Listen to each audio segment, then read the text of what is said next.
What wins or successes did anyone have? Anybody got any wins or successes they want to share?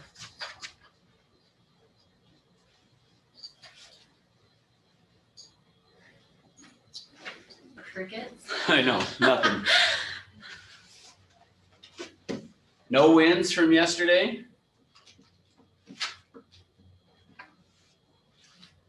All right, well, we're just gonna get rocking and rolling then. So, Do you have a win? do I? Let's see. Yes. That's a good point. What would be my win? Yeah, I don't know. I guess I got nothing either. So I guess we're all even. Okay. Well, here's what we're going to do. So today what we're going to do is I'm going to start with, I had mentioned that yesterday I would talk a little bit about an idea on how to work some expired listings. So we're going to start with that, and I'm going to share that with you and get that written up here on the board and things for you. And then, or on my whiteboard on my iPad, I guess I should say. And then what we are going to do then is from there, we're going to go through and talk about activities management, which really what that means is I'm going to show you a way to keep track of your time so that you can know how effective you are in what you're doing. So hopefully that makes sense, but if not, it will once we get into it. So, and yes, thank you, Austin. I was just going to say, if you have not put in your first and last name in the chat, please do that so that I have a record of who was there, because I want to be able to keep track of that for you guys. So if you'll put that in there, and then we're going to just jump into this. So let me get my screen share going again here, and make this to where Marissa can see it. All right, so we talked yesterday all about generating leads and how to convert those into appointments, and really spend a ton of time talking about connecting, creating value, and then closing. Now, we talked a bit about how to do that in terms of with the for sale by owner of calling and talking to them and those things. Today, what I want to talk to you briefly about, and then we'll jump into the activities management stuff, is in terms of expireds. Now, let me kind of just share with you what a way that I approached this. Early on in my career, the way that I went about it was that I had pulled all of the expireds for Salt Lake County. And then what I did is I would jump in my car and I'd go drive around to all of those expireds, and I'd knock on the door and nobody would be home. And then I'd get in the car and drive to the next one, knock on the door, and nobody would be home. Drive to the next one, knock on the door, nobody was home. Drive to the next one, knock on the door. And this took me the entire day to do that. And so I am not recommending you do that. But instead, here's what I would say that you should do. So identify an area. So I'll just kind of throw a circle up here. Identify an area that you want to find listings in. And then, now here's the other side of this as we talk about it. In our current market, there are not a ton of expired listings. So just kind of know that as you go about this approach, there's not going to be a ton out there, but you also don't need a ton of them either. So what I would recommend that you do though, is identify an area, and the area that you want to identify should be one of three things: either close to your house, so basically the area you live in, or around the office that you're working out of, or that you just identify an area that you want to get listings in and then go out to that area and do what we're going to talk about. So here's what you want to do. So let's say that this is the area that I've actually, let me start over. We'll do it bigger. So this is the area. So I'm going to go out and I'm first going to go and find all of the listings that are within that area. Now, usually somebody about this time will ask me, well, how big should the area be? Well, it almost doesn't matter, because you're going to adjust the area based upon it. And what I mean is this: just pick an area, decide on an area that you want to go in. And honestly, it doesn't, you can't necessarily make a mistake in saying, oh, it's too big or it's too small, because what you're going to do is you're going to adjust the area based upon what happens. And what I mean by that is, if you go out and knock it out, let's just hypothetically say I selected my neighborhood as to be the area that I wanted to do it. Well, the neighborhood that I live in probably has, I don't know, I'm guessing 350, 400 homes in the neighborhood. Well, if I sat down and said, okay, I'm going to find every expired listing in the last year, because that's what you want to do, is you'd go for this area, pull all the expireds for the last year. Well, if I went and did that for the neighborhood I live in, I'm probably going to find one property. Well, that's going to tell me I need a little bit bigger of an area. Now, the flip side of that is, let's say that I went and picked a city, and I might go look it up, and I may find out, oh, man, there's a ton in that area, in that city. Well, that's going to take me forever to do that. So you might decide that's too big. So there's not a right answer. I guess is what I'm saying is you decide and you pick an area, go pull the expireds for the last year in that area. And then from there, you're going to figure out is, okay, it only took me 1 day to work it. That's too small. Or you go do it and you realize, okay, it's going to take me a whole year to get through it. That's probably too big. So there's not a right answer. You just decide for you what feels comfortable with it, okay? So now once you do that, you're going to go on the MLS, you're going to go find every property that expired in the last year, but then you're also going to want to check in that last year to make sure those properties have not relisted. And as long as the last thing on the MLS is that they were expired, you're going to keep it, okay? Now that I've identified that. So let's say that I find, and you know, you're going to want more than this, but let me just say that I find 3 in this area. Now what I'm going to do is I'm going to go over to this first house and I'm going to knock on the door. When I knock on the door, if they answer the door, I'm going to then go using all the skills we talked about yesterday, connect, create value, close. I'm going to knock on the door and I'm going to say to that person, hey, my name is Russ. I'm with Century 21. I noticed that your property came up on the computer a few months ago as an expired listing.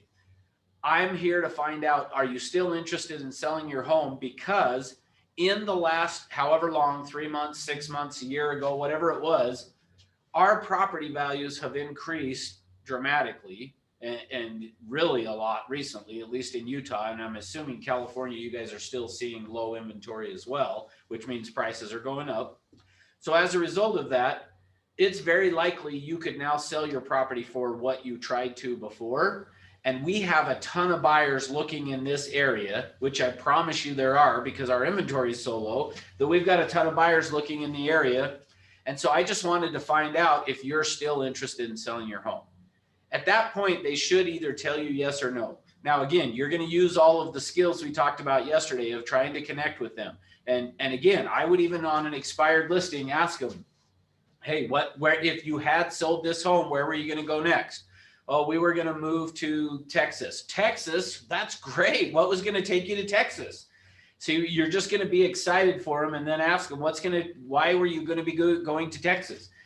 Now, from there, then hopefully we can turn this into creating some value to talking about, hey, home prices are going up. There's not a lot of buyers, or excuse me, a lot of sellers in the market, and there are a ton of buyers. So if you're still interested in getting your home sold, we could probably do it and get it for top dollar, potentially even more than maybe you tried to before. Now, so that's how I'm going to handle it if they're home. If they're not home, here's what you're going to do. So I'm going to go to this first house here that we just were talking about. So let's use this one. So I go to that house, I knock on the door, and then nobody answers. No one answers the door. So now, when I first did this, this is where I was telling you I went all over Salt Lake County. And I was going from house to house to house. And I spent all day driving around. And at the end of the day, really, I probably talked to one person. So we don't want to do that. So instead, what you're going to do is you go knock on this door. They're not home.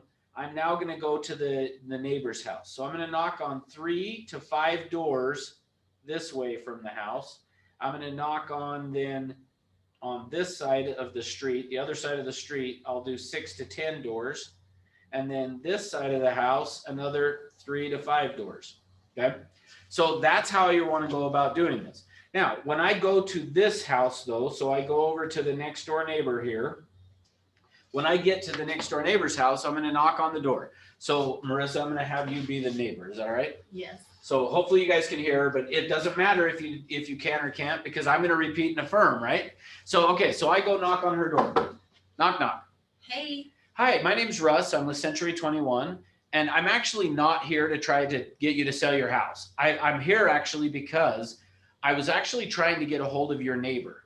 Their home came up on the market that they had tried to sell it 6 months ago, let's say, and I just was trying to get a hold of them, but they're not home. Do you know when the best time to catch them at home is? Ooh, good question. Yeah, they're both back in the office now, so they'll probably be home around 6. So they typically get home around 6 p.m. Okay, great. Well, hey, I appreciate you letting me know on that. And do you happen to know that they took their home off the market? Do you know why they decided not to sell? Ooh. I just think for some reason it was just sitting there and they didn't have any bites. So they just didn't get anybody wanting to buy it. Uh-huh. Interesting. Okay. Well, so do you know if they're still interested in selling? I think so. You think they are? Okay, great. Well, perfect. Town to be near family. Okay, good. Well, so here's what I'm going to do then is I'll come back around 6 o'clock. Typically, you said is best to catch them. Perfect. Well, so let me ask you, what about you? I mean, we have a ton of buyers in the market right now and not enough homes for sale. Really? Have you thought about selling your home at all? No. No, you haven't. Okay, well, great. So how long have you lived here? 4 years. You've lived here 4 years? That's great. Good for you. Where did you move from? Riverton. From Riverton to here. So what brought you here? To be closer to boys' schools and family. Closer to schools and family. Awesome. Well, that's great. Well, hey, let me ask you, if you ever were to move, where would you go next? Somewhere that's got a 3-car garage. A 3-car garage. Bigger, yeah. Okay, so something bigger. Great. Well, so perfect. When would that be? Wow. You're making me think. You're getting the wheels turning. Okay, good. Yeah, probably within the next couple of years. Probably within the next couple of years. Perfect. Okay, so good. So let me pause on this with you guys so that I can talk through with you. So notice what I did. When I go knock on the door, the first thing I'm doing is by me showing up and saying, I'm not here to talk to you about you selling your home. I'm actually wanting to find out about your neighbor and find out if they're still wanting to sell or if you know why they were selling. Here's what I have found is when you knock on the neighbor's door, they'll tell you everything. In fact, actually, let me give you a quick story on that. So for the 3rd day in a row, I'm going to give a plug for, if you come across any really good deal properties that I should buy, make sure you call me and say, and I'll let you represent me even. You call me and say, hey, Russ, I found a property that needs to be fixed up and sold. And you call me and I'll let you represent me. I'll let you get paid the commission, everything. So just, like, have I given that plug enough yet? Yeah. Okay. But so let me give you one though, that I actually am currently still trying to get this property. So here's what happened is exactly what you guys, or what I just said. I had an agent come up to me and say, hey, Russ, you had mentioned in class, if I found a good deal that you would let me represent you to buy it. And I said, absolutely. If it's one that will work, I'll totally do it. I'll let you represent me and everything. So he told me about the property. He had set up an appointment for us to go look at it. The day we were supposed to go look at it, which he found it actually by door knocking. He had just been out knocking on doors. And so the day we were supposed to go look at it, the potential seller called the agent and said, hey, today doesn't work. Let's do a different day. And he said, okay. So he called and told me that. Well, since then, we've never been able to get a hold of the guy again. I have gone over to the guy's house. It's just up the street from where we're at right now in this building. I've knocked on the door. He doesn't answer. I've stuck a business card in the door. He doesn't. I've gone back a week, 2 weeks later, 3 weeks later, the business card's still in the door. So I finally did what I'm talking about with you guys right here is I was like, all right, well, time to go see what I can find out from the neighbors. So as I'm walking across the street, a lady walks out of the door. Well, I assumed she must have watched me out the window and was just coming out to talk to me. But I don't think that's what was happening based on what then happened. But I just said, hey, excuse me, can I ask you a question real quick? And she said, yeah, sure. What's up? And I said, my name's Russ. I'm with Century 21. I'm actually trying to get a hold of your neighbor across the street here. And she goes, oh, well, good luck with that. And I said, oh, okay, well, that's what I'm wanting to find out is, do you know what's going on? And she said, we have lived here for 5 years. Now, about that time, her husband walked out. There's a patio on their front of their house. He walks out onto the patio or a deck, I guess, actually. He walks out onto the deck area and says, what's going on, honey? And she's like, oh, he's just talking about the neighbor. Oh, I'll be right down. And I was like, okay, this could be interesting. So he comes down, though, and comes outside, and he's like, so what's going on? And I said, well, I'm just trying to get a hold of your neighbor across the street because I understand he's thinking he wants to sell it. And he thinks that the house is going to have to be torn down because it's so bad inside. But I'm interested and I want to buy it. So I'm just trying to get a hold of him. And he then says, oh yeah, good luck with that. I'm like, okay, so tell me what that means. And they said, we've lived here for 5 years. In the 5 years, we have never talked to him once, and we've tried. And we're like, okay. And he says, if he's taking his garbage can out and you go outside, he'll basically turn around and run back in the house. And like he leaves only. In fact, actually, what they said was this. They're like, remember that story about the two ladies that were held captive by the guy in New York for 5 years or however long it was? I don't remember how long, but still. Do you remember that story? No. Oh, okay. So anyway, I was like, yeah, I know what you're talking about. And he said, we think that's what's going on. Like, we wouldn't be surprised if he's like got somebody kidnapped and stuck in the basement, because like he will not avoid us. He only leaves at night, comes and goes, and like won't talk to anybody. And I was like, huh. But so, which was interesting because the agent that brought this deal to me, or potential deal, had just been out knocking on doors, and apparently the guy opened the door and talked to him and everything. So anyway, I don't know what's going on, but anyway, I don't know what But the the point of neighbors this will is. give you all the information Yeah, so that you want. that's the point of the story, is when you go try to talk to this house, they may not respond. You go to the neighbor, they'll tell you everything you need to know. So that's where I have found with this. That's why I found it works so well on expireds, because what will happen is you go knock on that door and you talk to this neighbor, and the neighbor says to you, oh yeah, here's what they were doing. But if they don't know, that's why we're doing 3 to 5, is I'll go 3 to 5 houses this way, then I'll cross the street and I'll do 6 to 10 houses this way, cross the street and do 3. You got a pretty good chance of somebody, one of those people, having an idea of what's going on. But here's the beautiful thing. Now watch what happened. When I knocked on Marissa's door and said, I'm not here to talk to you, I'm actually wanting to find out about your neighbor, what ends up happening is she now doesn't feel like I'm the salesperson there to try to sell her something. And she's typically now, so because remember, now let me tie this back. So hopefully you're seeing this, but if not, I want to make sure you are. You got to connect, you got to create value, and you got to close.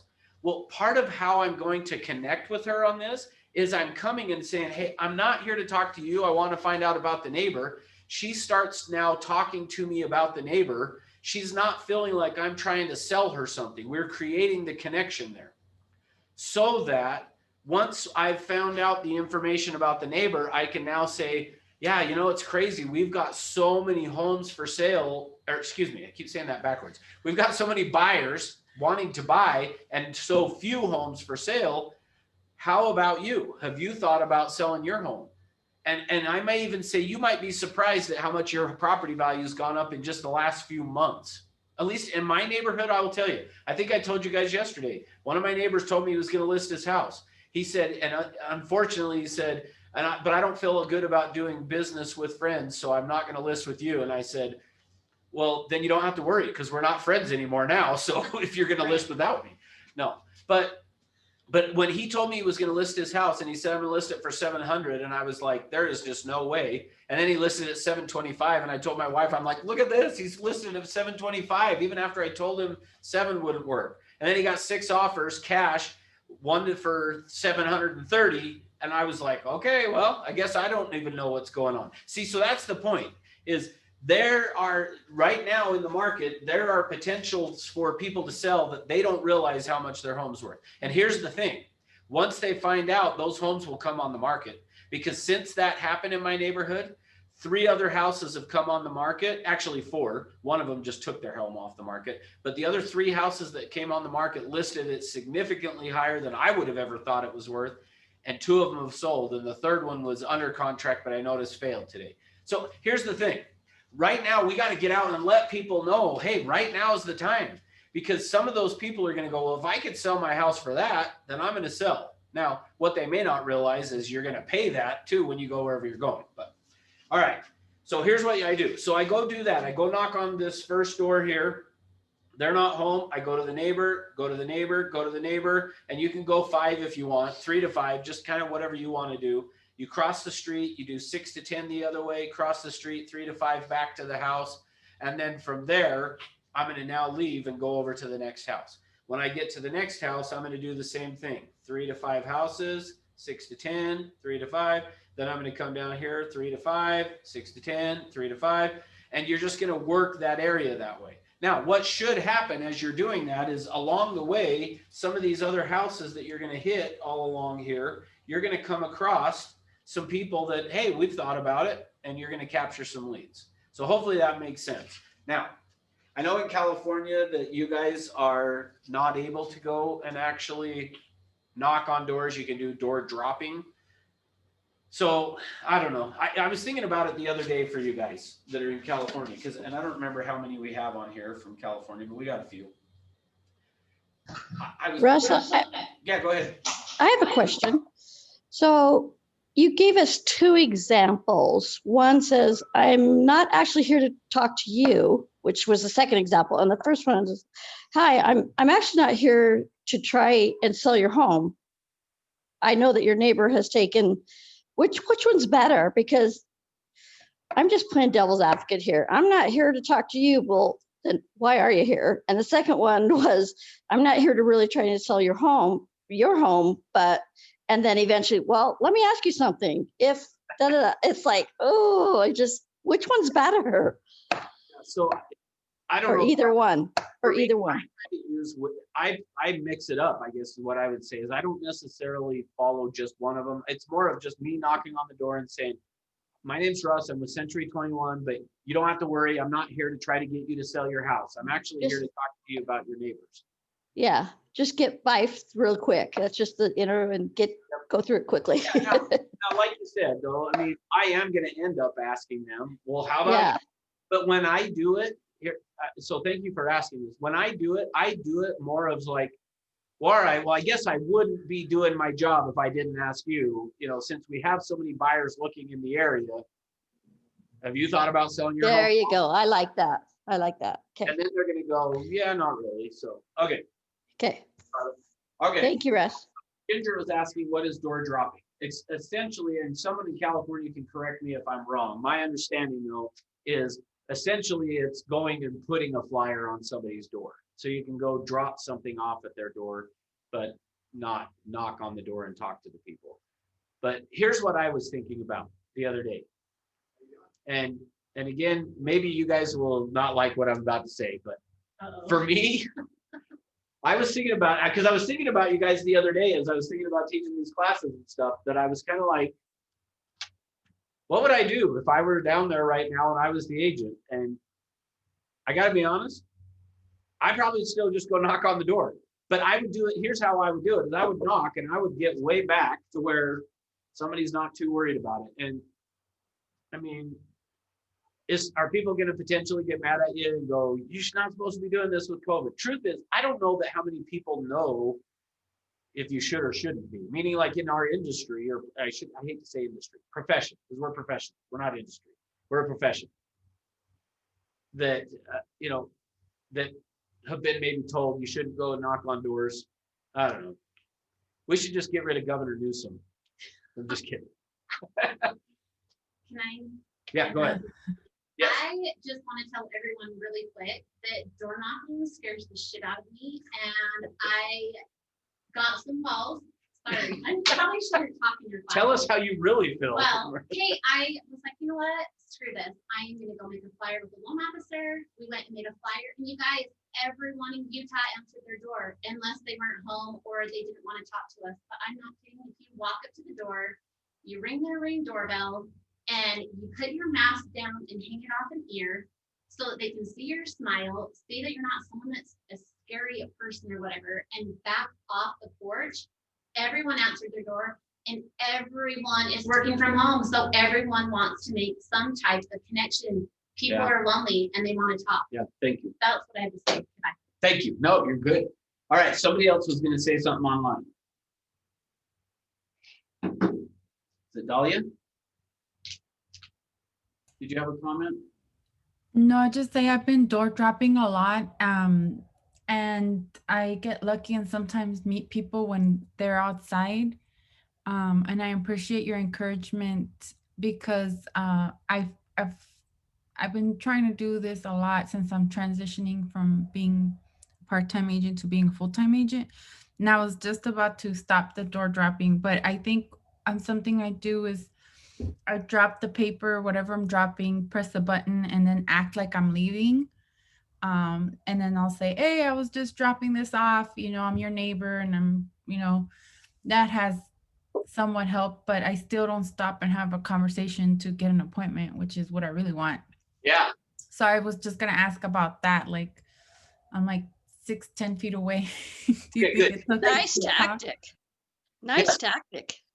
Yeah, so here's what I would say is so I think you're on the right approach. Keep doing what you're doing. The thing to add to it though is that once you have done that, step back, and when they do come out and start talking to them, I would approach it as, hey, inventory is at record lows, interest rates are record lows. If you've thought about selling and buying a new property, like there has not been probably a better time in history. Now, the downside to that though is if you're buying because the inventory is so low, you're gonna have a harder time finding something. But in terms of buying it with inventory interest rates where they're at, holy cow, like I cannot believe how cheap it is to buy property. So do that. But then what you want to do is just now remember, we got to connect and create value. So part of the connection then is going to be, so just then asking them, so hey, what do you like about the neighborhood? Or what would you change about it? I'm wanting to find listings. We got buyers wanting to buy in the area. What do you like about the area? What do you dislike about the area? And asking, how long have you lived here? Okay. And then when they say, I've lived here 5 years, 6 years, what you're going to do? 6 years. Wow, that's great. So what brought you here? Where did you move from? Asking those questions, and then it's the repeating and affirming, but being excited about it. Okay.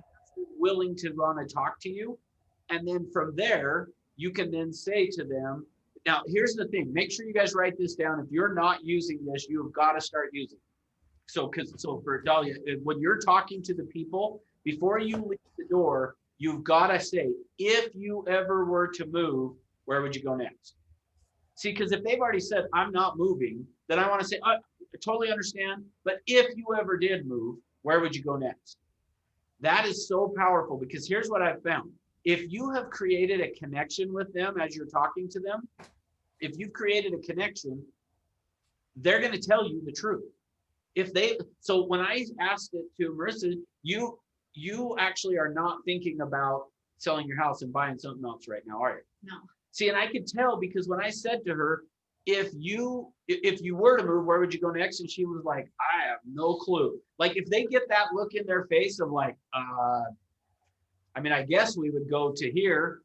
They're not thinking about it. And so you don't have to worry too much about it. But if in fact what happens is you said to them, hey, well, if you were to move, where would you go next? And they said to you, well, if I would move to Riverside.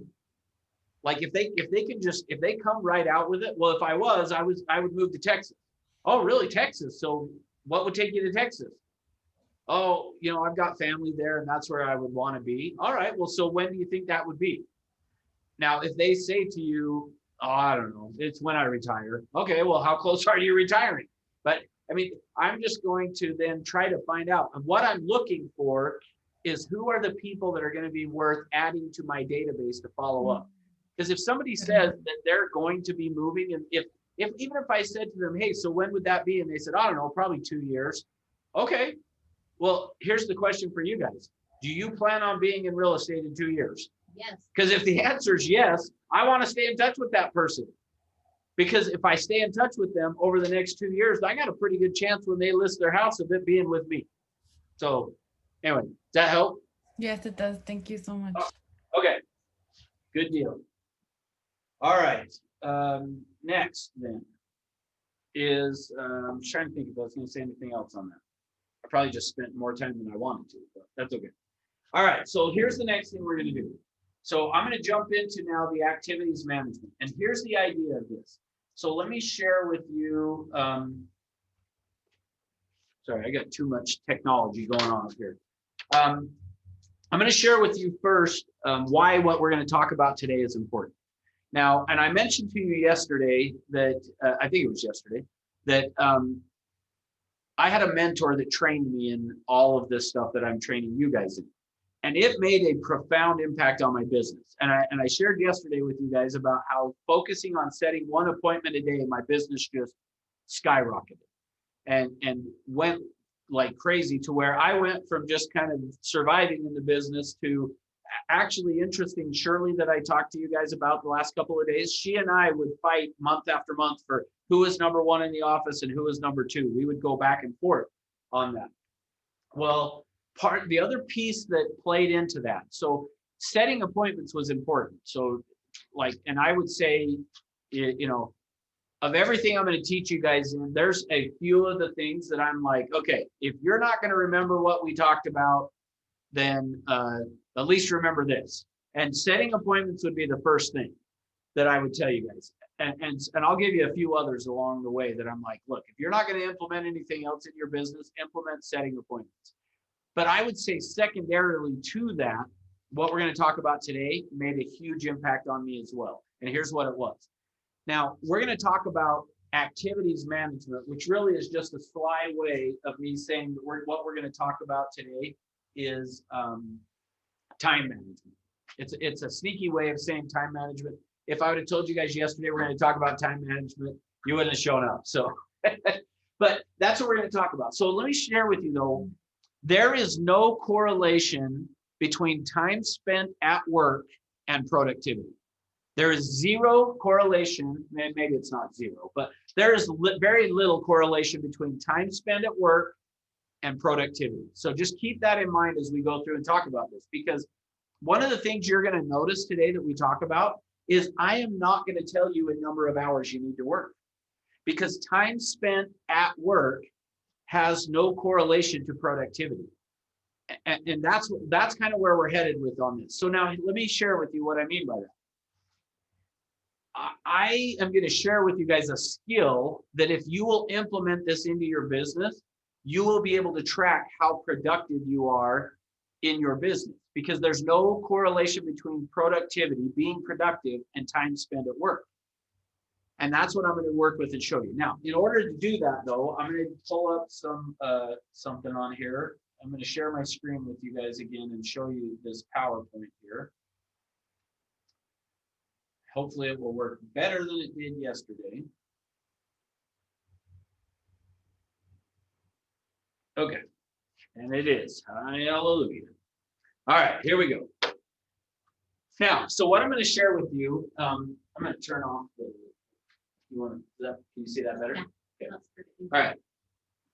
So what I'm going to share with you is a couple of Parkinson's laws. Now, I'm not expecting any of you to know who Parkinson is, but this Parkinson's law was done by C. Northcott Parkinson. Essentially, C. Northcott Parkinson, he lived around the turn of the century, and he was actually, or probably he was born around that time, I guess, but he was working on his PhD thesis in England in the 1930s. And part of what he was working on as part of this PhD thesis was he was studying the ships in the port of Southampton. Sorry, I guess I should say it. He was studying the Royal Navy. So he's studying the Royal Navy in the port of Southampton as part of his PhD thesis. Well, C. Northcott Parkinson, to some extent, is probably the father of business management. So when you take a look at coaching, like through the Ever Sales system, we offer coaching. Well, there's business planning. You can go hire consultants to come look at your business and tell you what you need to do more effectively. In essence, this guy, C. Northcott Parkinson, is probably the father of that happening because of working on this PhD thesis. Now, what happened was this. He was studying these ships in the port of Southampton for the Royal Navy. And in the process of doing that, he came across some principles that he discovered that I'm going to share with you today. So the first one is what we would call Parkinson's law of expansion. And here's what it says. Work expands so as to fill the time available for its completion. So now remember I said to you that time spent at work has no correlation to productivity. You could go to work and work for 8 or 10 hours in a day and be zero productive. In fact, there are times, because of understanding and knowing this, there are days that I leave the office and I go, holy cow, like I might as well not have even shown up today because was not productive at all. Because work expands so as to fill the time available for its completion. This is so crucial for you guys. You got to understand this. Remember I said to you that I would go do 50 contacts every day and I would go home feeling like I was productive. I did 50 contacts. Well, the truth is I wasn't being productive at all. I was spending my time at work. And here's what I would say is, to some extent, I would show up to the office because I felt like I got to get there about 9 o'clock. This is before I learned all this. And I would leave and go home around 5 o'clock because that's what you're supposed to do. And so I would find stuff to do at work that wasn't productive, just so that I felt like, well, I was at work. I would go home and feel like I worked from 9 to 5. Well, what he figured out is work expands to fill the time available for its completion. What that means is this. If you tell yourself you're going to go to the office and be there until a certain time, you will do it. And you will find work to fill that time that might not be productive, but work will expand to fill the time available for its completion. See, if you give yourself, and here's actually even just something that again, I'm guilty of what I'm telling you guys about. I still need to implement this better in my life. I give myself a deadline to work on a project. So let me give you an example. I am currently working on a project to create a training that would be for agents when they hire an assistant to train their assistant. Now I'm working on this for the Everest sales system. So, but here's what happens with it is I will, because I don't necessarily have a deadline for that. Because I don't have a deadline for it, I'm constantly going, well, I'll work on it tomorrow. I'll work on that part tomorrow. Versus if I knew, well, actually, let me give you a real one that I'm doing right now. I've got another one. I'm creating a training for another company that is going to then do an online version of the mandatory residential. They're going to pay me to create it so that they can then use the material for an online CE class, basically. Well, I have, no, it's not that impressive. But I have a deadline for that, and that deadline is coming up. Now, here's the interesting thing. The deadline was set back in December for February for me to complete it. Guess how much work I did on it in December? 0. I did nothing. And the first part of January, I was like, I got plenty of time. It's not going to take me that long. And the other day, this kind of hit me of like, work expands to fill the time available for its completion. See, because I know it's not going to take me a tremendous amount of time to put it together, and I know what the deadline is, I then go, oh, well, I don't have to do it yet. Versus I could say, I'm going to get done with it. They're going to pay me once I'm done with the project. I might as well hurry and get it done to get paid. Okay. Work expands to fill the time available for its completion. All right. So that's the law of work expansion. Okay. Now, here's the example that he used. So let me show you this. Is what happened is he noticed that in 1914, the Royal Navy had 62 ships in commission. In 1928, they had 20. So it decreased 67% in terms of the number of ships. But the officers and men in the Royal Navy went from 146,000 down to 100, or decreased 31%. Then he noticed the dockyard workers had increased 9%. The officials and clerks went up 40%, and the Admiralty went up 78%.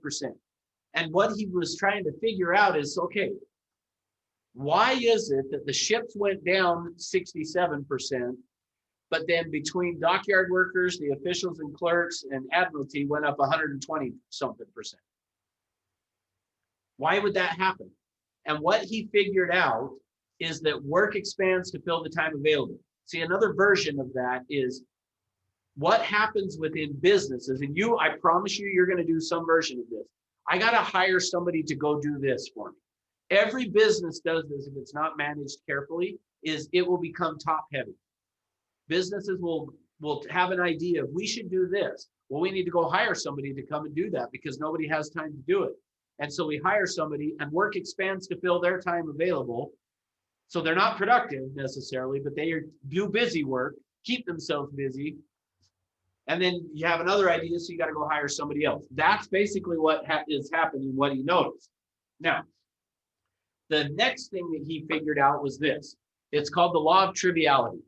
And what it is this. And if you pay attention to, he figured it out for a meeting, for meetings that take place. I'm going to apply it to your real estate career, and I'll show you what I mean. What he figured out was this, is there is a law of triviality. And what he said is this, is that time spent on any item of the agenda will be in inverse proportion to its importance. Now, let me interpret what that says to you. Anytime you ever go to a meeting that has an agenda, what will happen is that we tend to put the least important things first on the agenda and the most important things last on the agenda. And our thinking is, we'll put these things that aren't that important first so that we can talk about them really fast and get it over with. And then we can spend the majority of the time talking about the important things. That's what he says here.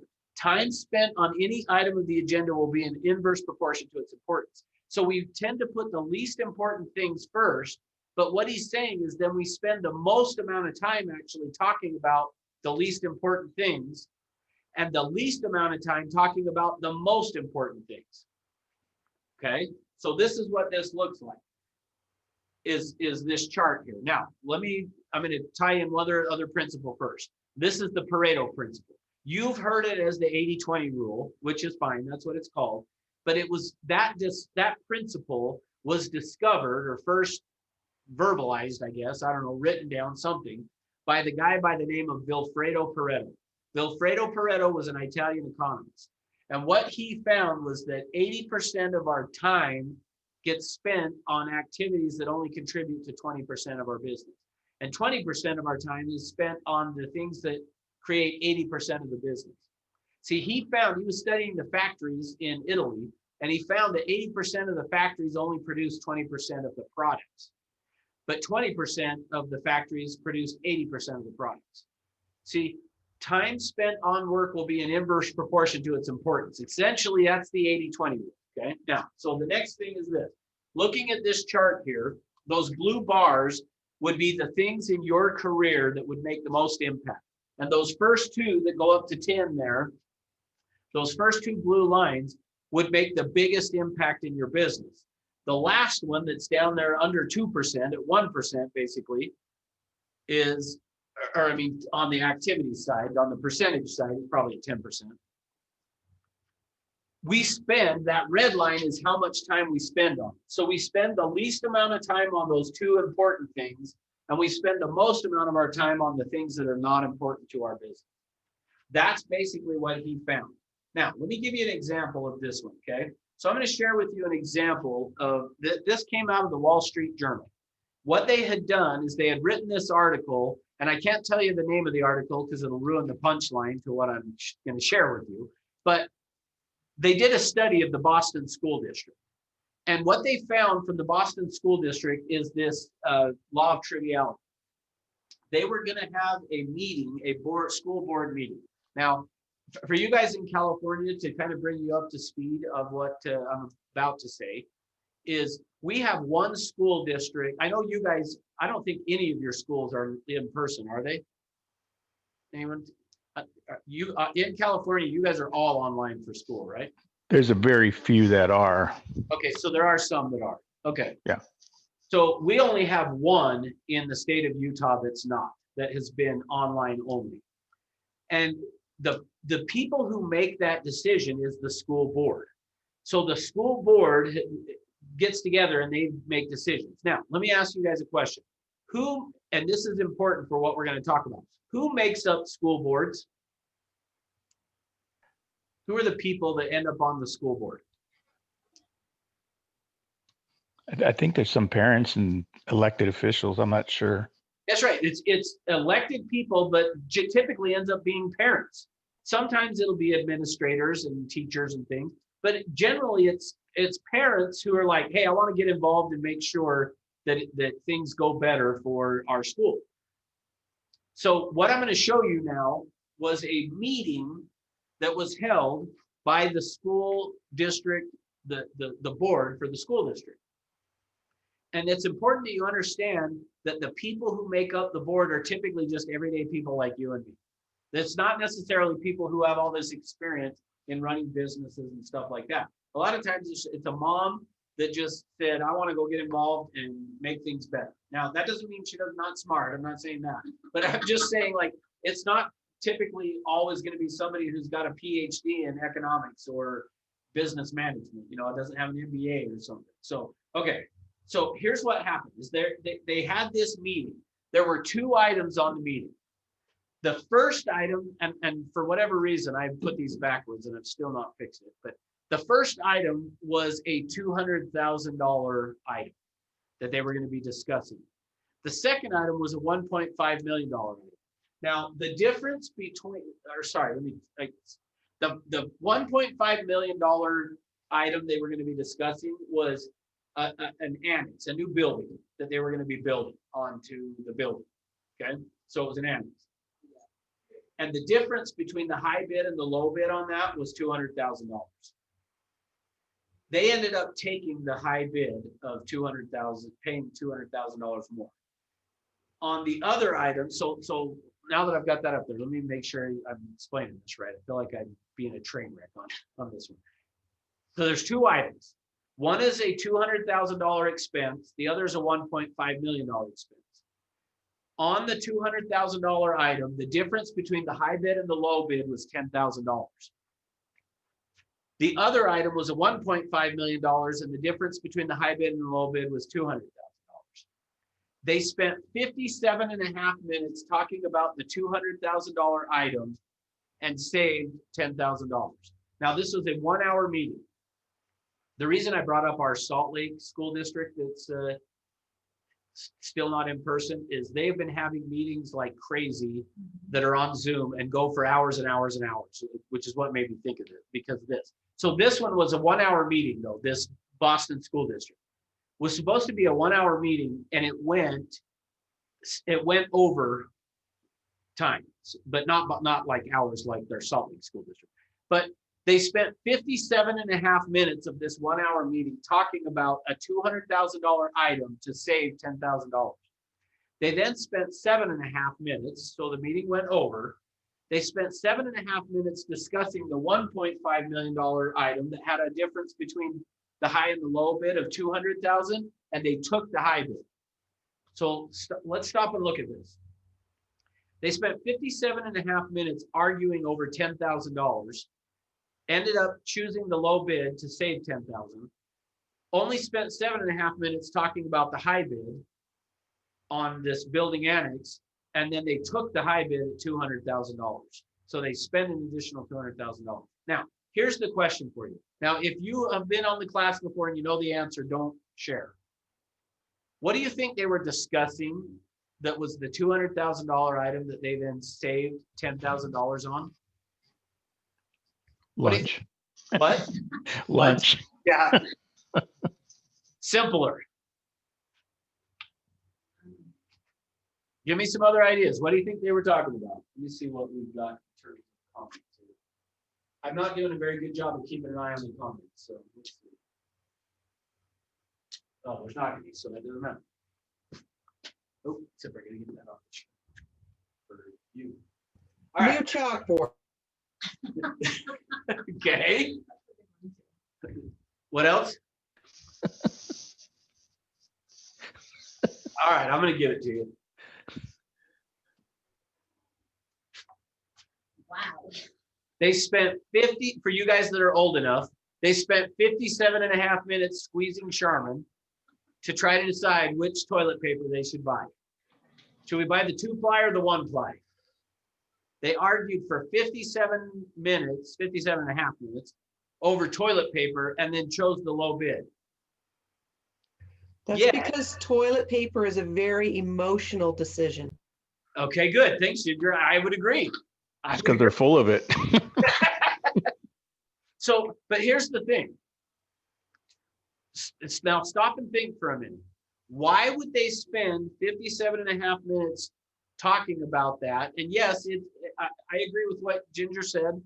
It's a very emotional thing, very personal. But why would they do that? Yet on the 1.5 million, they took the high bid of 200,000 for this building. Why would they do that? Why would they spend 57.5 minutes arguing over toilet paper, but only 7.5 minutes on the building? And when you understand this, it'll make a big difference in your business. Maybe because they were worn down, so they went with the easy answer on the bigger decision. Okay, good. I think there's some to that for sure, Ginger. Yeah.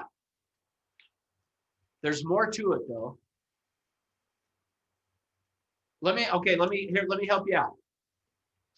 And usually if I had people in class, I would say, give me a show of hands, but I don't even know if anybody has their video on to have you show of hands. So I guess you could do a show of hands with the what do you call it? The little emoji things or whatever they have on there.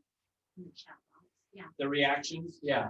Do it. You could do a reaction of a thumbs up or something. I don't know. Anyway, give me some type of a reaction if you have spent money in the last year on toilet paper, either personally or someone in your family bought toilet paper basically in the last year. Which actually, I didn't even stop to think about how good of jokes I could have made about the toilet paper this particular year, and I just blew it. But yeah, notice that pretty much every single person has experience with toilet paper is part of why. So the reason we can argue effectively about toilet paper is we all have experience with it. So let me ask you this now. How many of you in the last year wrote a check for $1.5 million to buy a building or something? Not it. See, how many of the parents on the school board do you think were familiar with building codes and earthquake codes and the zoning for, or whatever, the safety precautions? And if you stop and think about it, these are the parents of the kids in the school. And when they're sitting there talking about this building, well, we want the best building we can get. And if it's $200,000 more, there probably is a better product that they're going to provide us with. But we can get by with one-ply toilet paper. I mean, how often are we at the school to use it? Not very often. Our kids can deal with it. See, now here at the end of the day, here's what it is. The reason, and this is why this is so important for you to understand. I'll tie it for you here in a sec. The reason that they can, do you like my computer? Yes, I'm sorry for laughing. You'd think I could get a better graphic, huh? I love it. It's I need to find a better one. But the reason we can argue about toilet paper is we're all familiar with it. The reason that they didn't on the building is they don't know enough, and I'm not picking on them, but they don't know enough about it to make an effective argument. And so because we will spend the most amount of time on things we're familiar with. So now let me ask you this. In terms of you and real estate, what are the things that you are comfortable with doing and you are familiar with? This is where I need some interaction. Either chat box me or...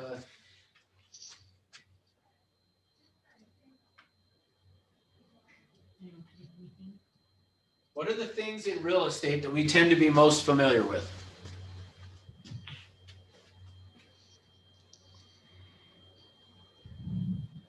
Hopefully you guys are typing or not. Paperwork.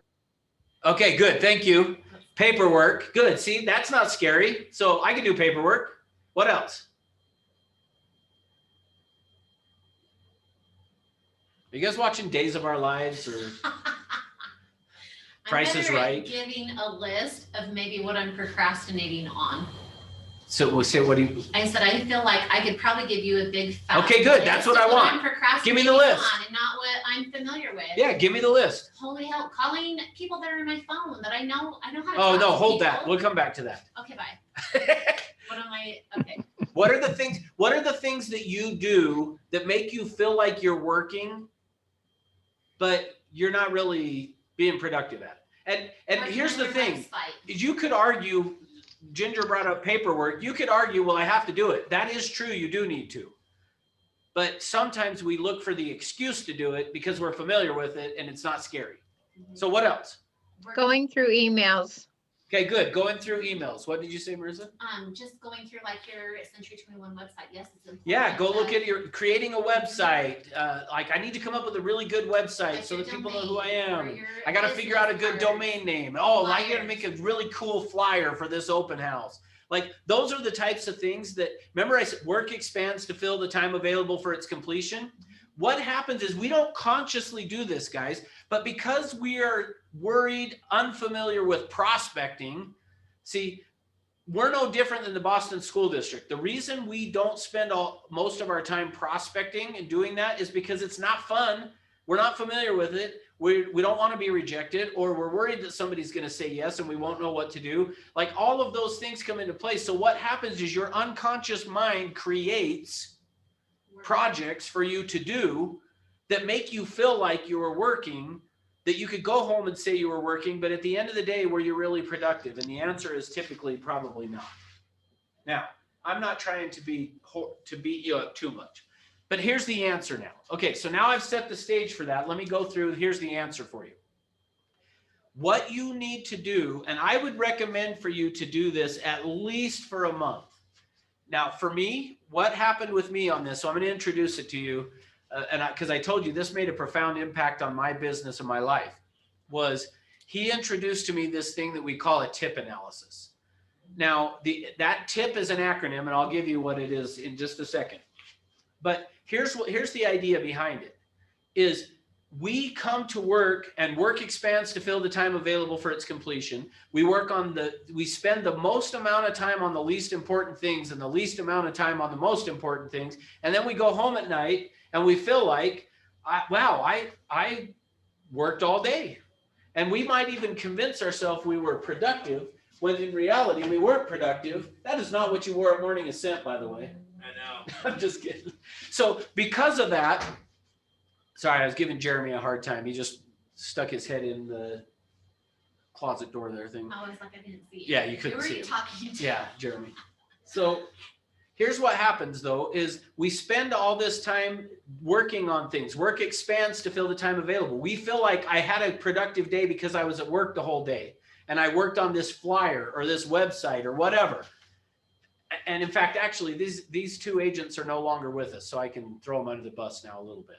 I won't tell you who it is, but I had an agent come to me one day and was like, hey, I understand you could talk to me about a website. And I was like, okay, sure. Well, I want to create this website. And he was telling me all this stuff he wanted to create in a website. And I was like, for $40 a month, you could go, well, actually, here's what I said.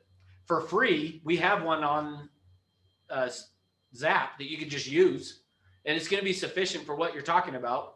But if you don't like that and you want to do something different, you can go pay $40 and they'll create it for you at $40 a month. You can have that and they'll do it for you.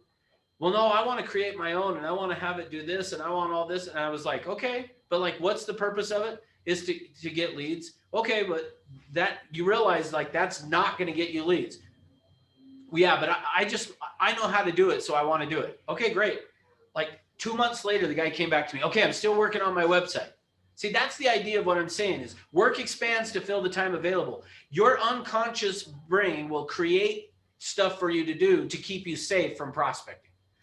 Well, so I'm going to give you a way for you to know, am I being effective with my prospecting or am I not being effective with my prospecting? Excuse me, I shouldn't say prospecting. With your career. Are you being productive in what you are doing? And so here's what this looks like. Okay, so let's talk about the TIP analysis and then I'm going to share with you how to do this, okay? So the T equals your total time. Now remember I said I'm not going to tell you this is how many hours you got to work. And in fact, in real estate, you're independent contractors. We can't tell you how much time you're going to work. But regardless of that, there is no correlation between time spent at work and productivity. You can be very effective in little time. That was the idea of yesterday when I told you guys that this guy told me I could prospect half as long, but double my income. Essentially, it was be more productive in your prospecting is what he was saying to me. See, because there's no correlation to prospecting and setting appointments necessarily, meaning the amount of time you do it. You can do it in a short period of time, setting appointments, if you will work on it. So, but T is you still need to know the total time you worked. And I'll show you why that is. So in this tip analysis, I'm going to show you T is the total amount of time you're going to work. I is when you're indirectly productive. So the I stands for indirectly productive. And I'll explain that more in just a second. P equals productive time. So apparently today is all the potty talk because Marissa already said shit and we talked about toilet paper, and now I'm talking about, you're going to hear me refer to P time. So today's potty talk class, I guess. But when I say P time, I'm not referring to that. I'm referring to productive time, okay? So when you hear me say P time, we're talking about productive time. Now, the other one that is not included in the tip analysis, but that we will use is non-productive time. So it just sounds better to say tip analysis than tipping analysis, I guess. I don't know. But you'll see why actually the N is not as important, and we don't want to focus on it anyway. So that's the idea of this tip analysis. So make sure you get this written down. The T is total time, I is indirectly productive, P is productive time, and N is non-productive, okay? Now, with that, what I'm going to do now is I'm going to come back to my whiteboard over here to show you how this all works, okay? So how this all works then is this. Now, so I'm going to have you guys get involved though, which hasn't worked very well so far, but I'm going to try again. So what would you say if we were going to identify productive things to do for work? What would be the things that we would do that would be considered productive? I think practicing skills is productive because then it makes the time spent prospecting more effective / productive. Okay, so I'm gonna have to think on that one. I actually have never had that one brought up. And I'm gonna have to think about where I would put that. Because what I'm gonna do is I'm gonna give you guys 3 different columns here. Oops. Russ, can she just repeat that again? I didn't quite catch what she said. What? Yeah, or I can. But what she said is practicing, basically role play. Role play and practice is going to be productive. Okay. Playing, practicing, script memorization. Yeah, so and I that agree. so that when you're involved in your lead follow-up, overcoming objections, setting appointments, you're more effective at closing, which makes you more productive. It's more productive because you're more effective in your skills. Okay, good. So here's what I would say on that is, and I've not had that one come up before. So, but here's how I would define it. Is to me, and you're not going to like me when I say it, but here's how but actually, before I answer it, let me say it this way. We've got 3 areas up here. I've got productive, indirectly productive, and non-productive. Non-productive does not mean not important. Okay, so, and you guys will see as we get through this what I mean by that. Non-productive does not mean not important. Okay, just keep that in mind. But I'm going to throw role play, and you'll see why, under non-productive. Now, again, non-productive doesn't mean not important. I'm not saying that that you shouldn't do it, because you 100% need to prospect and practice and role play and learn your script. So what Ginger is saying is hugely important. And to make you guys feel better about it, let me even throw this in. This class that I'm teaching right now is non-productive. If you are tracking your time and you wrote down that you would have spent, the last hour with me in class, and you asked me, where should I put it? I would say, put it under non-productive. Even though at the same time, I would say, you need to come to class and be at class. So remember, non-productive is not the same thing as not important. So here's how I would define it. If you spent 100% of your time role-playing and practicing and never implemented it, is it going to do anything for you? No.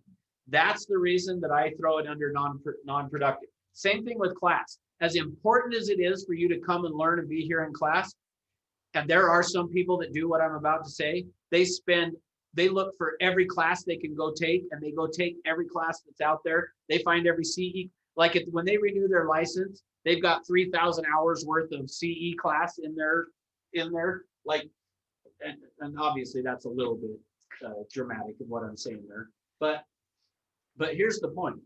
If you did it, how I'm defining this as productive, non-productive, and indirectly productive is if you spent all of your time doing it, how much money you're going to make. And so at the end of the day, that's the only reason I'm throwing it out there. So, okay, I saw a few others throw some things up. So let me pull this up the chat box here. And I've got setting appointments. Okay, good. Setting appointments is going to be indirectly productive. And I'm going to call it prospecting. But even that is not productive. That is indirectly productive. Because again, remember I told you yesterday about that I spent all of this time making contacts. And I told you about Perry. I almost said his last name, which I'm glad I didn't because somebody might know him. But I told you about Perry that he would go out and prospect. Now, he didn't set appointments, which I guess could be a little bit of an argument on to setting appointments versus prospecting. But even setting appointments, I would still classify as indirectly productive. Okay. All right. Let me see what else we got. Somebody said appointments. Okay. Say more about appointments, Austin. Can you unmute or just type, I guess? Either way. What type of appointments? So getting listing appointments and buyer appointments and closing those. Okay, good. Making sure that you get listing agreements. Good. Or buyer broker agreements. Perfect. Okay, good. So yeah, a listing appointment or a buyer showing or a buyer appointment, it would be productive. Let me see, what else we got on? Hey, Russ? Yes. One thing that you might be getting to it, but one thing that really stood out for this whole class, this is my second time listening, was the prospecting part and how much that equates to in an hour. Will you be getting to that for sure? Yeah, I'll get to that. Yes, thank you. Okay, Yeah, that's just because it really stood out for me and I think of it all the time. okay, good. Okay, so the other one that was on there was calling your SOI. I'm going to put that as indirectly productive. The other thing I saw is customer service.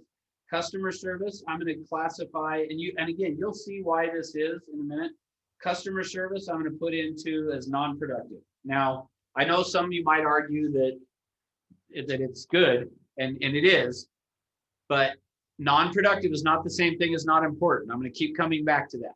What I'm saying is for you to be able to classify how productively you're spending your time, it's non-productive. Okay, what else? What else would be, okay, good. Austin said closing deals. So I'm going to write down here closing, like meaning attending, for you guys in Utah, attending settlement. But yeah, going to a closing would be productive. What else would be productive? Buying toilet paper. Oh, so there is a fourth category. That's counterproductive. I'm just kidding. What else would be productive? I'll help you if I need to. All right. I can too. Marissa has one. Go for it. I was thinking like meeting with loan officers is productive, but maybe that's going to go in the indirective. Nope. Ooh, non-productive. Non-productive. Got it. So here's the thing. Stop and think about if that's all you, if you spend 100% of your time doing that. Now, you could argue maybe that it's indirectly productive. You could make that argument. And I didn't even try to make an argument. I just took Russ's word for it. Okay. Put it in my We could, man, that was a horrible line I drew there. You could argue though that, in fact, I'll call it networking. Okay. You could potentially do that. And so now I'm going to bring that up since what Carla said. Here's the thing on networking. Sometimes people might say doing an open house. For me, an open house, the way that I would track it, same with networking, is if you go to an event, a networking event, you only get to count it as indirectly productive if you can count 1 hour, so let me redo that. You can count 1 hour of indirectly productive from networking or an open house, any of those type of things, for every one appointment you set. So if you held, so Marissa, you talked about doing an open house the other day. Yeah. And you had 40 groups come through? There were, yeah, over 40 groups. And how many appointments did you guys set? We did not set any appointments. So then in that case, I would say that open house was non-productive. I know, that sucks. Yeah. That But was if you had 3 set- hours. How many hours? That was 3 hours. Okay. So she had 3 appointments. So if she was there for, so here's how this works. If she was there for 3 hours at that open house and they set 2 appointments, you could count 2 hours of indirectly productive time. If they sat there and had 6 appointments out of the 40 people, how many hours of indirectly productive would she get a count?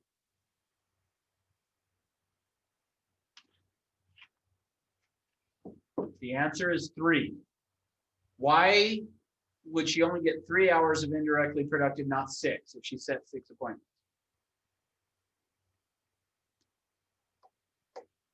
All right, I'll just I was answer. taking notes, sorry. I didn't That's look no, it's very okay. She was only there 3 hours. That's right. You can't get more than the amount of time you spent. So good job if you set 6 appointments, and it'll be well worth your time. You just don't get it counted for this tip analysis we're talking about. Okay. All right. How about this? Negotiating contracts is going to be productive. Price reductions. Getting a price reduction is going to be productive. Oops. I started to write price reduction and changed it into price reductive because I said productive. So price reductions. Let me see, is there anything else I would add into this?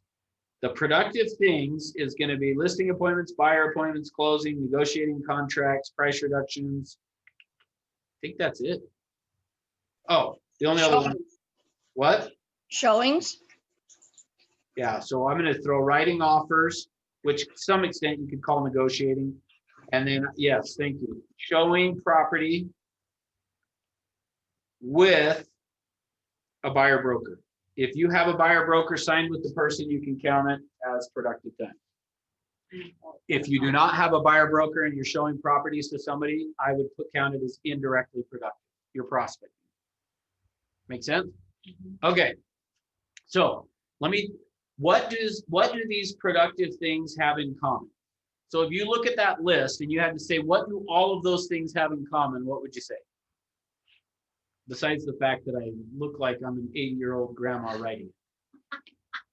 87. They make you money. Okay, but yeah, I would agree they're making money, but like what do they have in common to get into that? It's spending your time productively. Okay.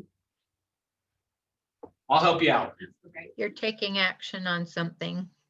Good. So yeah, here's how I would define it. I think that was Barbara, right, that said that? Yes. So here's how I would define it. Every one of those appointments, when you go on a listing appointment, your plan at the end of the appointment is to ask them to sign something, right? I'm going to assume you said yes. Buyer appointment. If you meet with a buyer, the idea is to get them to sign the buyer broker agreement at the end. Okay. I go to a closing. Hopefully they're signing something, right? At closing. When you're negotiating contracts, the intention is to get a contract signed. Price reduction, you're getting them to sign something. Writing an offer, you're getting them to sign something. Showing properties to somebody with a buyer broker is your intention is to show them for the idea of them writing an offer on the property. Notice all of those productive things. Could you imagine if you spent 8 or 10 hours a day doing only those things every day? You realize how much money you would make? Could you imagine if all day long you just went from one closing to the next, from one closing to the next? You think you'd make some pretty good money? Yeah. See, now contrast that over here to you come to my classes, which I appreciate and you need to do. But imagine you sat in class with me all day, every day, for every class I ever taught, and that I was, let's hypothetically say I was doing that all day, every day. You're not going to make money. But if you sat at closing after you got up, you essentially just had your own little office at the title or escrow company to just sit there and have people come in one after the other to sign their paperwork for their house, you'd make pretty good money. See, that's the idea of this productive time. Now, let me define indirectly productive. Unfortunately, where do these things come from? Or maybe fortunately, I don't know how you want to look at it. Where do all these things come from? Like, meaning, I've got people on this class that are brand new agents. Do you have people lining up at your door for you to do closings for them, or to do listing appointments or buyer appointments, negotiate contracts, do price reductions? Like, are people like banging down your door to have you do that stuff? Not yet. Yeah. So how do you get it to happen until it happens? That's right. This is where indirectly productive comes into play. Here's the thing. As much as we would love to spend all of our time, every bit of our time in this productive area, the only way that happens is by doing the indirectly productive things. Now, you could also argue that the non-productive comes into play as well. But here's the thing. Here's what I will tell you is I'm going to show you a way to track your time for you to figure out how much time you are spending and are you being productive in it. Now, here's the thing. We already just talked about and described that, unfortunately, we don't get to do all of this stuff. We don't get our license and automatically somebody's just going, hey, okay, here's a listing appointment, go do it. Oh, go to this closing and get paid. Like, I wish that's how it worked, but it doesn't work that way. And so because it doesn't work that way, my expectation of you is not that you're going to spend all of your time doing this. Now, so let me introduce it this way. If you were to track how much time you spend in your day doing productive things, indirectly productive and non-productive things, and tracked it, and this is why I'm going to ask you to do this, but if you tracked it, what you would find is that typically most people, and I'm talking about, we've got seasoned agents on this class, and I'm telling you that the majority of agents, real estate agents across the country, if they were to do this, they are going to be spending somewhere between 7 and 11% of their time productively. And I'm talking about agents that are making decent money in this business, but they are still only 7 to 11% productive. Now, let me give you the good news. Top producing agents, the top producing agents, people that are making $2-3 million a year in this business are only 33% productive. So here's what I'm telling you. What I'm telling you is this. To some extent, what this looks like is something like this. Meaning that if this is 11% productive and this, clear over here, trying to hold this and do it. I mean, my handwriting is bad enough as it is, but try to get on this dotted line that I've got here, which if you looked where those would intersect up here, is clear up there, is only 33% productive. So here's what I'm saying. Here's the good news from this class. The difference between you making millions of dollars and you making whatever it is you are making right now is not a dramatic increase. It doesn't require, see, a lot of times what happens is agents will think this. Well, yeah, it'd be awesome to make $2 or $3 million in this business, but I'm not going to give my whole life. My family's important too. Well, I think I already told you guys on 2 days ago that Brian Burnett, who is our #2 agent in the company between Utah and California, #1 for Utah, but Tina Hare in California beats him. But he makes $2 million and he's essentially home every night at 6 o'clock, but 1 day a week. Like, he doesn't have a bad life. Like, meaning that my guess would be if you called and asked his wife, how is he a good dad and is he a good husband? She'd be like, yeah, he's works no more than really what he ever did. Because see, when he joined our company, he was doing about $500,000 a year and he's now at 2 million. My guess would be if you talk to his wife, she would say he's not home any less at 2 million than he was at 500,000. Like, that's the good news. See, there's not a huge difference. But so what is the difference? The difference is us being productive with our time. But here's the challenge, is it? As much as we would love to spend our whole time doing these productive items, doing this stuff, it doesn't just show up automatically. Like I loved the movie, no, I can't even think of the name of the show. Anyway, the idea behind the law of attraction. That, like, I love the idea of, like, if you just sit down and just think about it, you know, people calling you to list their house. I love the idea of that, but at least I guess I haven't figured out how to put it into place, because I've never was able to figure out how to just show up at the office and just, like, all of a sudden just my phone rang because I thought about it. Like, you got to put some action into it. Like, I guess that's the idea of, you know, you got to have some works that go along with your faith, I guess is what I'm saying. Okay. So without doing some work, and let me say it this way, without doing this indirectly productive stuff, the productive stuff's not going to show up at the level you want it to, for you to be as effective as we're talking about. So now here's the good news. Here's what I would say is, remember, I already told you that the top producing agents are only about 33% productive, and they're making a few $1 million a year. See, what I'm saying is this: if you went from just being 11% productive up to 15% productive, is not a small increase. But let me say it this way. If you went from 11% productive to going to here, and let's say this is 22% productive, you're not going to double your income. You're probably going to 3 or 4 or 5 times your income. See, little adjustments in this productivity make a huge impact in your business. It's not small little things. So now, with that being said, let me come back here and explain this. What you want to be doing, actually, I'm going to create a new page here. What you want to be doing is every day at the end, and you don't need to do this for the rest of your career, but the times you should do this is to get your career started. And if you feel like you're in a slump and you want to get out of it, do this. If you want to take your business to the next level, you do this. And here's what you do. At the end of every day you work, you figure out what was the total hours that I worked, thus the T. How many hours did I work today? Of those hours that I worked, how many of those hours were indirectly productive? And how many of those hours were productive? The idea then being of saying, okay, at the end of every day, I'm going to look at how many listing appointments, or how much time did I spend on a listing appointment? How much time was on a buyer appointment? How much time did I spend at a closing, negotiating contracts, doing price reductions, writing offers, showing homes to a buyer that has a buyer broker sign? Well, at the end of the day, I'm going to go, okay, how many hours did I do that? Let's just say I did 1. Okay. So I had 1 hour of that. How many hours did I spend prospecting? Let's say that I did 2.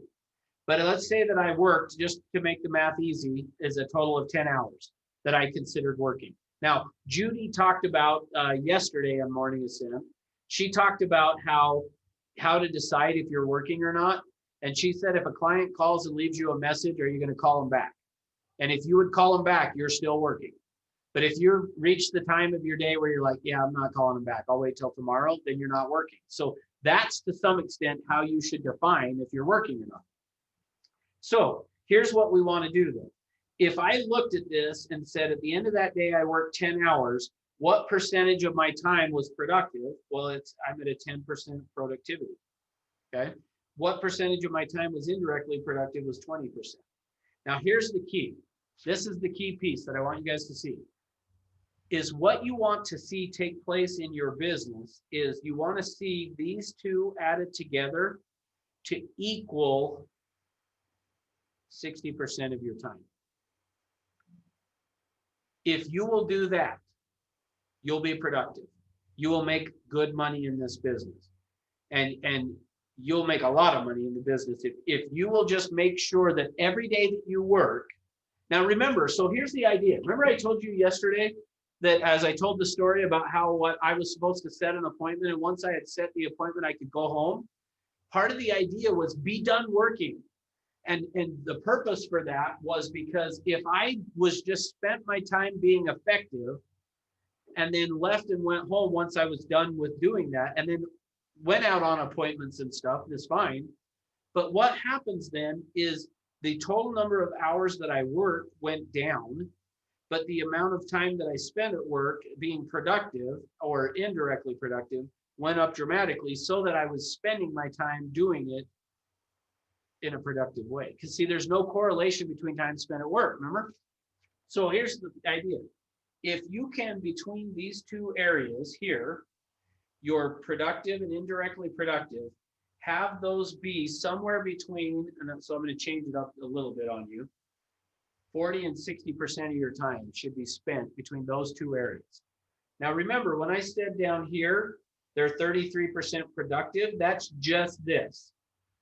But I'm saying for you, your objective every single day needs to be this. I'm at the end of my day, when I total up the hours that I worked and look at the activities that I did, thus activities management, the name of the class, I want it to be between 40 and 60% of my time spent in one of or two of these. See, here's the idea. If you're a brand new agent, you just got your license yesterday, you don't have any of these things going on. So then guess what? You should spend between 40 and 60% of your time working doing this. Now, let me just say one other thing. In terms of this here, there is some correlation into the hours that you work, meaning if you said to me, oh, okay, good, I get it, Russ. Here's what I'm going to do. I'm going to only work for an hour every day, and I'm going to prospect. And I'm going to prospect to set an appointment for whenever. And if I set an appointment, then I won't prospect on that day. So I'm going to work 1 hour every day. And that 1 hour is going to be either spent prospecting or on an appointment. So I'm 100% productive or indirectly productive. Like, that's not going to work. You do have to put some more time in than that. Now, I still don't think I can tell you an exact, like, this is the minimum hours you're going to have to work, because I don't know that it necessarily exists. But here's what I will say. It's probably got to be more than 1 or 2 hours every day. But if you can put in 3 or 4 hours every day and make sure, again, the key to this being that as you do it, the time that you do spend, see, I'm not telling you how many hours you got to work, but the time that you do spend, if you could be between 40 and 60% productive in that time, it's going to work. Like I said, the only reason it wouldn't work is if you're spending an hour a day. Then, okay, that's probably not going to work. You got to do a little bit more time. But if you can put in a reasonable amount of hours and make sure that 40 to 60% is between these two areas, you're going to be fine. So here's what I'm telling you. I'm going to invite you to keep track of what you do during the day. Here's how I did it. Is most everybody's probably got a smartwatch, but if you don't, get it on your watch and your phone, set a timer to beep every 15 minutes. And every 15 minutes, stop whatever you were doing and write down what you did since the last time it beeped. This is how I did it. Is I had an Ironman triathlete watch and it had a timer, and I just, as soon as I started working, I would hit the button, and every 15 minutes that it would go off, I would then stop and write down what I did. And then I would identify it as, is it non-productive? Because here's the thing. So I didn't do non-productive enough. If it's not prospecting or the productive time stuff, it's non-productive. Doing paperwork, non-productive. Role-playing, class, customer service, non-productive. Creating a flyer, non-productive. All of those things are, and here's why, by the way. You could go and hire somebody to do a lot of your non-productive stuff, your paperwork, your flyer, your mailing to your database, all of those kinds of things. You could go hire somebody and pay them somewhere in the neighborhood of $15 to $20 an hour to go do that. So think of it that way. When you're doing paperwork, essentially you're working at a $15 to $20 an hour job right now. Versus if you were to keep track for the entire year of how much hours you spent doing this productive stuff, and then at the end of the year totaled it up and divided the number of hours into your income that you spent doing these items, you're going to find that you're making somewhere between $500 and $1,000 an hour, maybe even more. So stop and think about that the next time that you want to create a flyer and spend the whole day doing it. is you might as well go get a $15 to $20 an hour job, because you could be doing this and being paid between $500 and $1,000 an hour, maybe even more on that. See, that's the idea of what I'm wanting you to see from this. So if you will track it and just write down, get a piece of paper and write down 8 a.m., 8:15, 8:30, 8:45. In fact, actually, I've got one. I'm going to just put it in the chat box here. I'll give you one. How's that? I was gonna ask, yes, send that to me. Yeah. Okay, let me find it here. Russ, Yes. I have down from my notes that just prospecting alone equates to 125 an hour. Is that still? Yeah, that's usually the number that I throw out, is that I just say, if you're prospecting, you could look at it as you're getting paid probably like $125 an hour. Meaning, if at the end of the year you took your income that you made and divided it into the hours you prospected, you'll find out, oh, if I just did a little bit more, it's usually going to be somewhere in that 125. Actually, it's 125 to 250 is usually what I say. So think of that. When you're prospecting, essentially, it's like somebody's paying you. Here's the problem. If I actually paid you to do it, if I went to you and just said, I'm going to pay you $200 an hour to go get on the phone and prospect, you'd be like, done, sign me up. I'll sit all day long and do it. Notice that. But yet, because our doing it requires us to getting paid requires us to do it, we don't want to do it. But yet, if I said to you, I'll pay you $200 for every hour that you get on the phone and make phone calls, you'd be like, done, I'll do that all day long. Typically, most people would. Where's that phone? Yep. All right. Thank you. Okay, so here's what I want you to do, is use this tracker that I just threw in there. If you want me to email it to you, you can throw your email address in there, which I just realized I didn't email the business plan. So I will do that as well to Pierce, and there was one other person. I'll go back and look at the chat from that and send that to you. But if you want me to email you this, put your email in the chat box if you can't get it out of the chat box that I just shared up there. But if you'll use that and track it and tell the truth, though, you'll notice on this little work tracker that I have. In fact, let me stop my screen share and I'll pull up the daily tracker and show you what it looks like.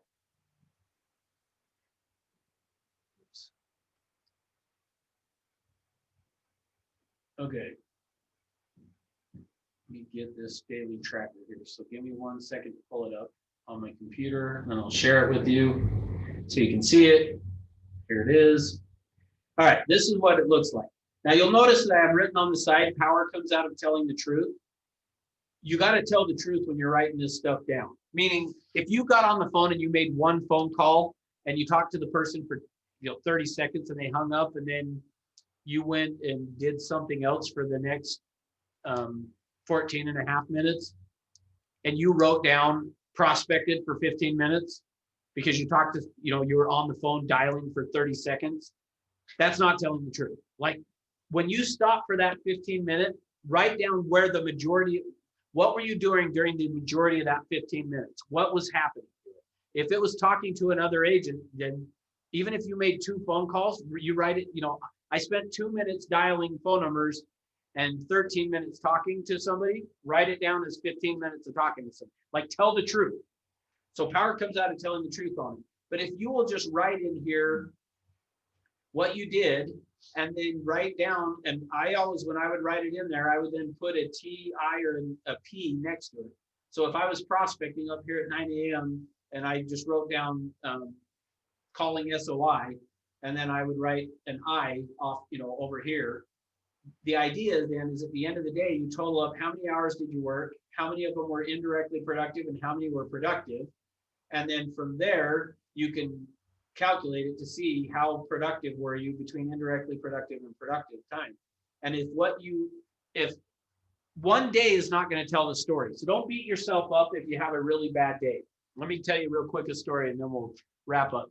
But I had a guy, in fact, I'm going to lunch with this guy today at some point, but that he was the escrow officer that I would use. And I went over to him to say, hey, I need to give you an order. And he was like, okay, hey, how was your weekend? And at the end of that conversation was a 2-hour conversation of nothing. And I went back to my office and I had to write down on that piece of paper that I just spent 2 hours non-productive. Is when the light bulb turned on to me of like, is that really where I want to spend 2 hours of my day? No.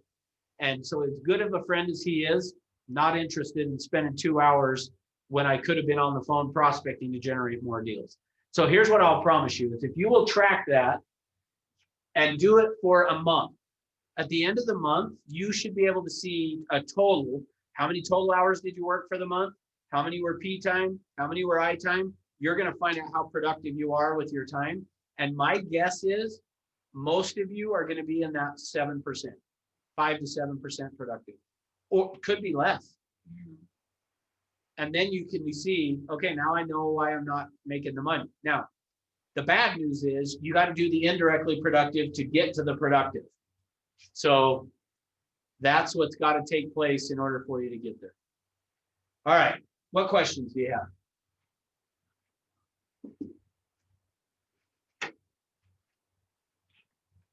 Good stuff.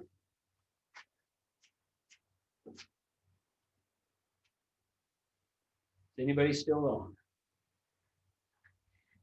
Even Marissa's asleep here in the I am class. not asleep. I'm just writing my last little note. I think that was a great class, and I have 3 pages of notes that I'm so excited to go over. It's kind of scary to track your time when you're not using it productively. There's no place. Oh, yeah, no, it is for sure. So I'll give you that. All right, well, you guys got nothing for me? I either was that good or I confused you that much. All right, well, thanks for being with me. So here's the plan then, guys. So on Monday, we're gonna do needs analysis. The idea of the needs analysis class is, okay, now I got an appointment, how do I do it effectively? And so I'm gonna share with you on Monday, we're gonna go through the way that you should be doing buyer appointments and listing appointments to really find out what they're looking for, what they're wanting to accomplish to help you be more productive with your time. So anyway, so that's the plan for Monday. And let's see. Yeah, the old saying, those who list last still relevant. Yep, you got to list the last. I would say that's true. Okay, well, thanks for being on with me, guys. Have a great weekend, and we'll see you on Monday morning at 9 a.m.